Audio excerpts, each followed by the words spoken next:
rubric, so I was like, I know how to write my papers. Like, I'm going to use Koya's rubric because he knows what he's talking about. Little did I know I was going to an international school where they just like throw all that out the window. Yeah, let's go in great transition. Yes. So once again, thank you, Mr. Koya. But now you move to New Zealand, which, first of all, I've never heard anyone living there, like any military kids. Like, Oh, I didn't even know what it was. I was like, I again, guess terrible. My parents were like, New Zealand, and I was like, back to Europe? Like, maybe? No, for anyone who doesn't not quite. know, it's near Australia. There's a little thing next to Australia. Yeah. That's New Zealand. It is its own country. It has a smaller population than the state of Florida, so it's very small. Oh my goodness. So when did you find out you were going there? What was your reaction? Again, another huge move. Just take me through it. I think I found out sophomore year of high school, so I'd only been at Kubi for like a year or 2 years.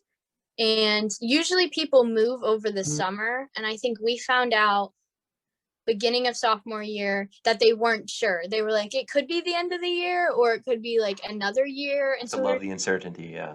like, do we need to start packing? Like, what is the dilemma there? And I think we packed out in like May or April and didn't actually end up moving until October. Like, they were like, oh, you'll be out in like July. And then they said, just kidding, we need you to stay until October. And we were like, what? That's terrible. Yeah, that's I awful. started my junior year at Kubi for all of like 2 months. I just kind of messed around, played. I had easy classes. I was like, we're just gonna have fun. Yeah. It's not gonna count anyways. It didn't count towards my high school transcript, so it was It was fine. just soaking in the island for 2 more months. Yeah, That pretty sounds like a lot much. of fun. And moving to New Zealand, people don't know this, but the seasons are opposite. It is currently Forgot summer about there. that, yes. Yep. So I moved there and everyone was they were finishing their school year. So I couldn't join school because that's not how it works. And they had summer vacation, which is December to January. So I didn't start school. I did not Summer start vacation. until February. So everyone's finishing like kind of halfway of their junior year. And I'm like, I'm just starting. Wow. Yeah. I had 7 month summer. It was ridiculous. I was so thankful for it.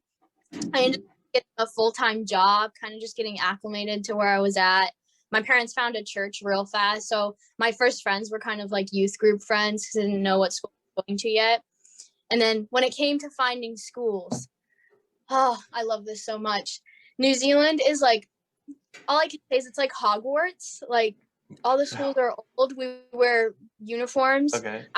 All the schools when you get into high school are separated by gender. So you either have a all boys school or an all Every girls high school?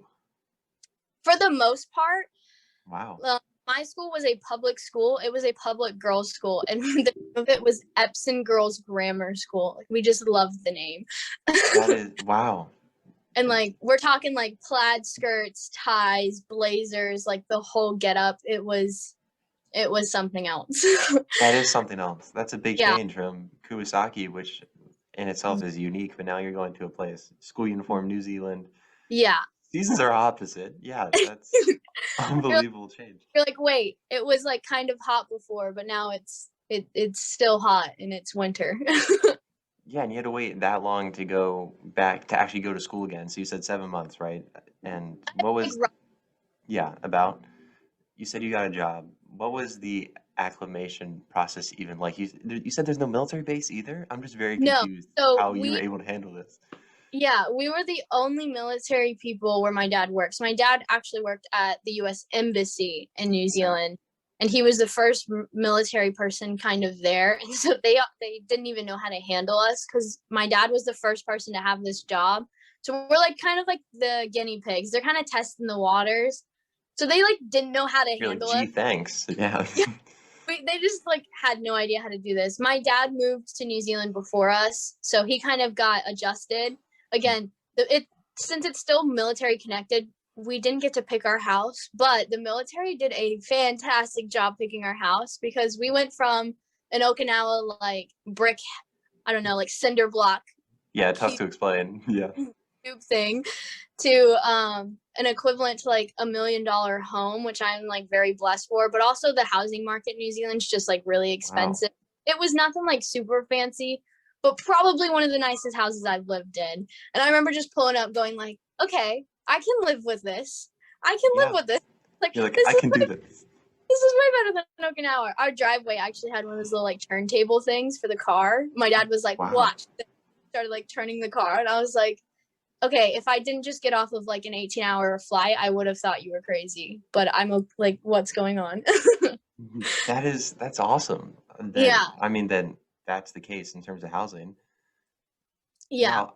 So Okinawa, also an island for people who don't know. I know we already mentioned that island. New Zealand, Yeah. also an island, much bigger island. What's the Much bigger. difference between, yeah, much bigger.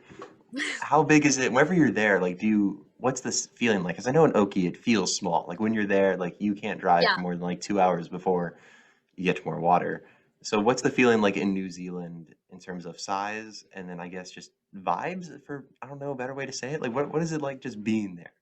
So New Zealand, if people don't know this, is a European colony, but it's Yeah. also has its native indigenous people, which are kind of like I mean, I try to explain this. Their names are Maori, like they are the Maori people. It's a Polynesian island, so they're kind of like when you think of Moana, like those kind of Sure. people Yeah. from the Polynesian area. And so you have a very heavy influence of Maori culture and European kind of coming together. Mhm. And the history of New Zealand is kind of like, it's newer because it wasn't discovered long ago. I couldn't tell you when it was discovered, but it was probably, I think, one of the last land masses to be known in the world. And so Yeah. the history is still kind of fresh. It's a fresh wound. They're still dealing with some things that they didn't realize with indigenous and European settlers.